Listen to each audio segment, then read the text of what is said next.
स्वागत है आपके अपने YouTube चैनल @आजाद सर जी में। और चलिए आज फिर से हम लोग बात करते हैं इंग्लिश के कहीं कुछ नए रूल्स और कुछ नए नियम्स के बारे में। तो आज हम लोग जो जिस टॉपिक के ऊपर बात करने वाले हैं वो हमारा टॉपिक है एम्फैटिक सेंटेंसेस। तो हम लोग बात जो करते हैं वो नॉर्मली भी करते हैं और क्या करते हैं जोरदार तरीके से भी करते हैं। तो किसी भी बात को जोरदार तरीके से ही पेश करना क्या कहलाएगा, हमारा एम्फैटिक सेंटेंस कहलाएगा। जैसे हम लोग एक सेंटेंस को देख लेते हैं कि वह बोलता है और दूसरा वह बोलता है तो सही। दोनों में क्या करेंगे हम लोग को डिफरेंस दिखाई दे रहा है। एक बता रहा है कि वह बोलता है, दूसरा बात करें वह बोलता है तो सही। इसका मतलब हम क्या कर रहे हैं, प्रेशराइज कर रहे हैं किसी और को, बता रहे हैं सामने वाले को कि क्या है, वो बोलता है तो सही।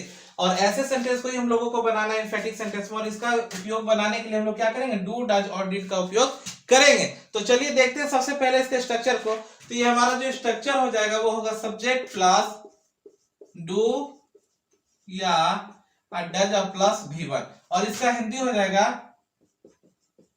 ता तो है, ती तो है, ते तो है और है तो सही। ता है तो सही। हिंदी के सेंटेंस के लास्ट में अगर ता तो है, ती तो है, ते तो है और है तो सही जैसे सेंटेंस शब्द आ जाते हैं तो उनको हम लोग क्या करेंगे, अपने इस स्ट्रक्चर से भी बना सकते हैं, ऐसा भी हम लोग देख सकते हैं। तो सबसे पहला बात करेंगे वो बोलता है, तो लास्ट में हमारा आ रहा है ता है। हम लोग बात करेंगे सिंपल प्रेजेंट टेंस का। उसका स्ट्रक्चर जो पहला था सब्जेक्ट प्लस V1 और V5, सब्जेक्ट प्लस V1 या V5। इसका हिंदी होता था ता है, ती है, ते है। तो हम लोग बात करेंगे अब यहाँ वह बोलता है, तो इसको बनाने के लिए हम लोग क्या करेंगे, ही, और ही के साथ क्या करेंगे तो स्पीक्स। ही स्पीक्स, वह बोलता है, ही स्पीक्स। हम लोग बात करेंगे V1 और V5 का, तो इसके बारे में हम लोग अपने प्रीवियस क्लास में कई बार चर्चा कर चुके हैं कि ही, सी और इट और नेम। एक बार फिर से देख लेंगे, ही, सी, इट और अगर किसी का नाम आता है तो हम लोग क्या करते हैं V5 का यूज करेंगे। और यहीं पे हम लोग क्या करेंगे डज का भी यूज कर लेंगे। और रेस्ट जितना भी बच जाता है हम सबके साथ क्या करेंगे तो डू का यूज करेंगे। चलिए हम इसको चेंज करते हैं कि वह बोलता है तो सही के लिए हम लोग क्या करेंगे, तो वह के लिए हम लोग लिखते हैं ही, और ही के बाद हम लोग लगाएंगे क्या डज, और डज के बाद लगा देते हैं स्पीक। ही डज स्पीक, वह बोलता है तो सही। फिर चलिए हम एक और एग्जांपल को देख लेते हैं कि वह खेलता तो है। वह खेलता तो है, भले ही वो क्या कर पा रहा है, अच्छा स्कोर नहीं कर पा रहा है, तो वह खेलता तो है। इसको बनाने के लिए हम लोग क्या करेंगे, तो ही लगाएंगे और ही के साथ फिर क्या करेंगे डज लगाएंगे और डज के बाद प्ले लगाते हैं। एक और एग्जांपल को देख लेते हैं कि मैं पढ़ता हूं तो सही। अब मैं पढ़ता हूं तो सही, भले मेरे मार्क्स क्या रहे हैं कम आ रहे हैं। तो ऐसा सेंटेंस भी अगर आपको मिलता है या तो बोलने में, पढ़ने या समझने में, तो तीनों केस में हम लोग क्या करेंगे सब्जेक्ट प्लस डू, डज या V1 का यूज करेंगे। तो यहाँ पे मैं पढ़ता हूं तो सही, मैं के लिए क्या लगाएंगे आई लगाएंगे और आई के साथ फिर हम लोग लगाएंगे डू, क्योंकि ही, सी, इट और क्या है नेम नहीं है लिस्ट में, तो आई के साथ डू का यूज करेंगे। और डू के बाद क्या लगाएंगे तो सिंपली हम लोग यूज करेंगे रीड का। मैं पढ़ता हूं तो सही, आई डू रीड। चलिए आप इसके ऊपर प्रैक्टिस करिए, अपने घर में यूज करिए नोट्स कॉपी को और बनाइए सेंटेंस को, और फिर क्या कीजिए उसको ट्रांसलेट करिए और इसका यूज करिए, प्रैक्टिस करिए। जितना ज्यादा आप क्या करेंगे बात करेंगे, एक दूसरे से बोलेंगे, या नहीं भी बोल रहे तो घर में भी अगर प्रैक्टिस करें तो आपका क्या होगा, ये आपका शैली जो है आपको समझ में आ जाएगी। चलिए तो अब बात करते हैं हम लोग आज के दूसरे स्ट्रक्चर को, और उसको बनाने के लिए हम लोग क्या करेंगे, तो सिंपली डू और डज को हटाएंगे और यहाँ पे क्या पुट कर देंगे, यहां पे हम लोगों को लगाना है डिड का।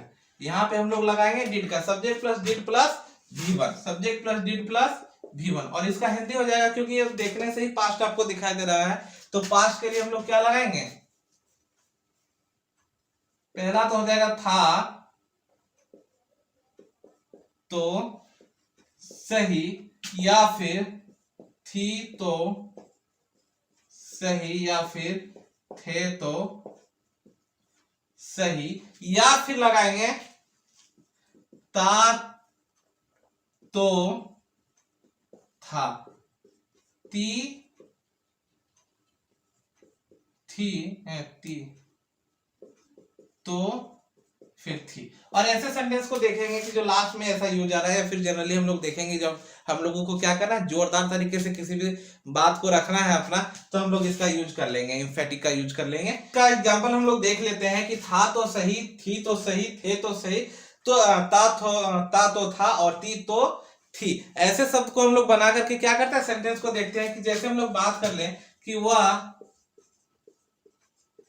खेलती थी तो सही। अब उसमें उसका क्या गलती है, वो खेलती थी तो सही, भले ही वो क्या कर पा रही है, अच्छा स्कोर नहीं कर पा रही है, जीत नहीं पा रही है, ये कुछ अलग बात हो सकता है। तुम पढ़ते थे तो सही, अब पढ़ते थे भाई, अब तुम्हारा क्या रहा है, स्कोर अच्छा नहीं हो पा रहा, तुम अच्छे मार्क्स नहीं ले पा रहे। तो ऐसे शब्द को हम लोग यूज करने के लिए क्या करेंगे, इसका यूज करेंगे। चलिए सबसे पहले हम लोग इसको क्या करेंगे, बनाते हैं। तो सबसे पहले क्या हमारा सब्जेक्ट के लिए हम लोग यूज करेंगे सी का, और सी के बाद हम लोग लगाते हैं डिड का, और डिड के बाद हम लोग को लगाना है प्ले। वह खेलती थी तो सही, या फिर वह खेलती तो थी। हम लोग बना लेंगे। दूसरा एक देखते हैं कि तुम लड़ते थे तो सही।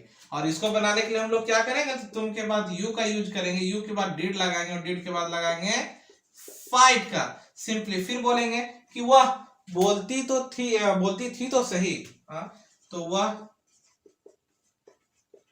बोलती थी तो सही। और ऐसे सेंटेंस को फिर बनाना है, तो वह के लिए हम लोग यूज करेंगे सी का, और सी के बाद लगाएंगे डिड का, और डिड के बाद क्या लगाएंगे, स्पीक का। चलिए, तो इसी तरह से आपको क्या करना है, प्रैक्टिस करना है। एक बार और हम लोग देख लेते हैं, इसका रिवाइज कर लेते हैं। Subject plus did plus V1, था तो सही, थी तो सही, थे तो सही, या फिर ता तो था, ती तो थी। और इसका एग्जांपल देख लेते हैं कि वह खेलती थी तो सही, तो सी डिड प्ले। तुम लड़ते थे तो सही, यू डिड फाइट। वह बोलती थी तो सही, तो सी डिड स्पीक। आप क्या कीजिए, इसी तरह के सेंटेंस को अपने नोटबुक में लिखिए सबसे पहले, और फिर उसको क्या कीजिए, ट्रांसलेट करिए। अगर किसी तरह की समस्या परेशानी होती है तो हमारे कमेंट बॉक्स में जाकर के टाइप करिए। बहुत जल्द हम आपके लिए लेकर के आ रहे हैं अपने इंग्लिश क्लास का ऐप, और ये आपको बहुत जल्दी देखने को मिलेगा। तब तक आप क्या कीजिए, तो प्रैक्टिस करते जाइए। वहां आपको मिलेगी सारी की सारी क्या वीडियो, हमारी सीरीज बाय सीरीज आपको मिल जाएगी, जिसको आपको ढूंढने का कोई भी जरूरत नहीं पड़ेगा। तो आज का क्लास हमारा यहीं पे समाप्त हो रहा है। तो चलिए आज के लिए मुझे दीजिए इजाजत, तब तक के लिए जय हिंद जय भारत।